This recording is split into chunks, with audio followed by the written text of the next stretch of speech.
हार नहीं मानूंगा, रार नहीं ठानूंगा, काल के कपाल पर लिखता मिटाता हूँ, गीत नया गाता हूँ। इन्हीं पंक्तियों के साथ श्रद्धेय अटल बिहारी वाजपेयी जी के जन्मदिवस पर पीपीएम टाइम्स की ओर से विशेष श्रद्धा सुमन अर्पित है। मध्य प्रदेश के ग्वालियर की धरती पर एक ऐसे शख्स ने जन्म लिया जो अपने व्यक्तित्व और कर्तव्य से भारत का नाम विश्व पटल पर स्वर्ण अक्षरों में लिख दिया। 25 दिसंबर 1924 को जन्मे अटल बिहारी वाजपेयी देश के ऐसे नेता थे जिन्हें अपनी पार्टी के लोग तो पसंद करते ही थे, साथ ही विपक्षी पार्टी के लोग भी उन्हें बड़ी ध्यान से सुनते थे और आज भी उनका अनुसरण करते हैं। भारतीय जनता पार्टी उनके जन्म दिवस के अवसर पर सुशासन दिवस के रूप में मनाती है।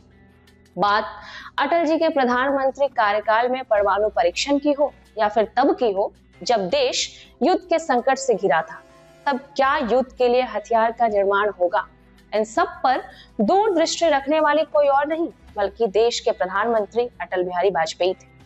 हथियार का निर्माण तो युद्ध से पहले देश की सुरक्षा के लिए किया ही जाना चाहिए, ये अटल जी के विचार थे। अटल जी जब देश के प्रधानमंत्री बने तब जय जवान जय किसान के नारे के साथ साथ जय विज्ञान भी जोड़ा गया। वे देश के प्रति समर्पित और भारत को नई ऊंचाइयों पर पहुंचाने के लिए तकनीक और विज्ञान पर बहुत जोर देते थे। अटल बिहारी वाजपेयी के कार्यकाल में भारत में परमाणु परीक्षण किए गए। हालांकि वो शांति प्रिय व्यक्तित्व के थे, वे राजनेता के साथ साथ विख्यात कवि भी थे। उनकी कविताएं आज भी हम सबके लिए प्रेरणा का काम करती है।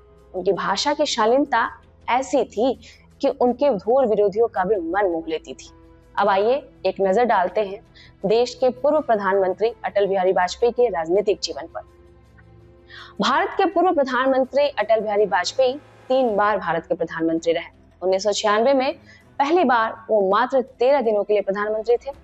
वे दूसरी बार 1998 में प्रधानमंत्री बने, मगर वो सरकार सिर्फ 13 महीने तक चली। तीसरी बार वे 1999 से 2004 तक प्रधानमंत्री रहे। अटल बिहारी वाजपेयी वो शख्सियत थे जिनकी तरबियत आरएसएस की पाठशाला और उससे भी पहले आर्य समाज जैसे संगठनों में हुई थी। उग्र राष्ट्रवाद की बेझिझक नुमाइश की अपनी आदत को वाजपेयी ने कभी नहीं छोड़ा। हालांकि अटल जैसे जैसे दिल्ली और भारतीय संसद की राजनीति में मचते गए, वैसे वैसे उन्होंने अपनी उग्र राष्ट्रवादी छवि को ढकने दम दे दिया। हमें याद रखना चाहिए कि जितना कोई सियासी शख्सियत संसद पर असर डालती है, संसद उससे कहीं ज्यादा असरदार रोल किसी राजनेता का किरदार गढ़ने में अदा करती है। पूर्व प्रधानमंत्री अटल बिहारी वाजपेयी पहले गैर कांग्रेसी प्रधानमंत्री थे। उन्होंने अपना कार्यकाल पूरा किया था। आज जो लुटियंस जोन वाली दिल्ली सियासी गाली बन गई है, वाजपेयी उसी की उपज थे। उन्होंने एक सांसद के तौर पर 1957 से लेकर 2004 तक लुटियंस जोन वाला सियासी जीवन ही जिया था। हाँ, इस दौरान वो 1962 और 1984 में 2 बार चुनाव हार भी गए थे, लेकिन तब भी वाजपेयी राज्यसभा के रास्ते संसद पहुंच गए थे। कहा जाता है कि अटल बिहारी वाजपेयी बहुत जल्द एक साथ 2 नावों पर सवार होने की राजनीति करने लगे थे। एक तरफ तो वो नेहरू के उदारवाद के हामी थे, वहीं दूसरी तरफ वे आरएसएस की हिंदुत्ववादी सियासत के अलमदार भी थे। अब हमें ये नहीं पता कि उन्होंने ऐसा केवल सियासी फायदे के लिए किया था या फिर इसकी कोई और वजह थी। वो दौर कांग्रेस के सियासी दबदबे का था। ऐसे में शायद वाजपेयी को यही तरीका ठीक लगा हो जिसके जरिए वे संघ की विचारधारा से इत्तेफाक ना रखने वालों को अपने पाले में ला सके। लेकिन वाजपेयी की इस कोशिश का नतीजा ये हुआ कि दक्षिणपंथी राजनीति भारतीयों के एक बड़े तबके को रास आने लगी। वाजपेयी को इस बात का श्रेय जरूर देना चाहिए कि वो राजनीति में हर तरह के प्रयोग के लिए तैयार थे।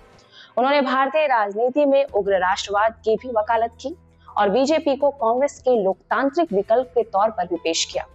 आपको ये भी बता दें कि 1979 में वाजपेयी ने एक लेख लिखा था जिसमें उन्होंने हिंदुत्व की जगह भारतीयता के इस्तेमाल पर जोर दिया। उन्होंने तब लिखा था कि भारतीयता वो छतरी थी जिसके साए तले अलग अलग धर्मों के लोग आ सकते थे और एक नए राजनीतिक प्रयोग को समर्थन दे सकते थे। हालांकि उस वक्त भी संघ को पता था कि वाजपेयी के चेहरे की कितनी अहमियत है, या फिर जैसा कि आरएसएस विचारक गोविंदाचार्य ने बाद के दिनों में कहा था कि वाजपेयी जी हमारे मुखौटा है।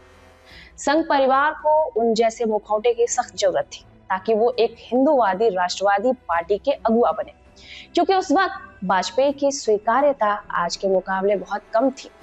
वाजपेयी के बारे में एक महत्वपूर्ण तथ्य ये भी है कि उनकी भाषण कला की वजह से कश्मीर में बहुत से लोग उन्हें सूफी संत कहने लगे थे। उन्होंने वहां की जनता से एक राबता कायम कर लिया था। इसकी बड़ी वजह यह भी थी कि उन्होंने उस आंदोलन का स्वीकार्यता बढ़ाई जिस विचारधारा में वो खुद पले बड़े थे। लेकिन अपनी विचारधारा के प्रचार प्रसार के लिए वाजपेयी ने अपने सियासी विरोधियों के नुस्खे पर अमल किया। इसमें अचरज नहीं होना चाहिए कि वाजपेयी को उनके कट्टर वैचारिक विरोधियों से भी तारीफ मिली है। वाजपेयी के मुरीद में कम्युनिस्ट भी शामिल थे और CN अन्नादुरै जैसे कट्टावर तमिल नेता भी शामिल थे। 1965 में जब भाषा के सवाल पर संसद में बहस चल रही थी, तब अन्ना ने कहा था कि हिंदू को लेकर हमारा विरोध क्यों है। मैं इसके साफ शब्दों में बयान करना चाहता हूँ, हम किसी भी भाषा के खिलाफ नहीं हैं। खास तौर पर जब मैं अपने दोस्त श्रीमान वाजपेयी जी को बोलते हुए सुनता हूँ तो मुझे लगता है कि हिंदी बहुत मीठी जुबान है। लेकिन अब जबकि लोकसभा में अपने बहुमत की वजह से बीजेपी बहुत आक्रामक हो उठी है और नए नए इलाकों में विस्तार कर रही है, तो वाजपेयी एक राष्ट्रीय प्रतीक बन गए हैं। जबकि वाजपेयी ब्रांड राजनीति को उनकी पार्टी की नई पीढ़ी ने तिलांजलि दे दी है।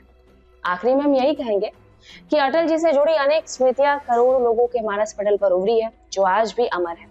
मृदुभाषी व्यक्तित्व के धनी और विद्वता के प्रतीक देश के प्रधानमंत्री और बड़े कवि अटल बिहारी वाजपेयी का देहांत 93 साल की उम्र में 16 अगस्त 2018 को हुआ। यह देश के लिए कभी ना पूरी होने वाली कमी बनकर रह गई। आज उनका जन्मदिन है। इस जन्मदिन पर हम सभी की तरफ से उनको श्रद्धा सुमन अर्पित है।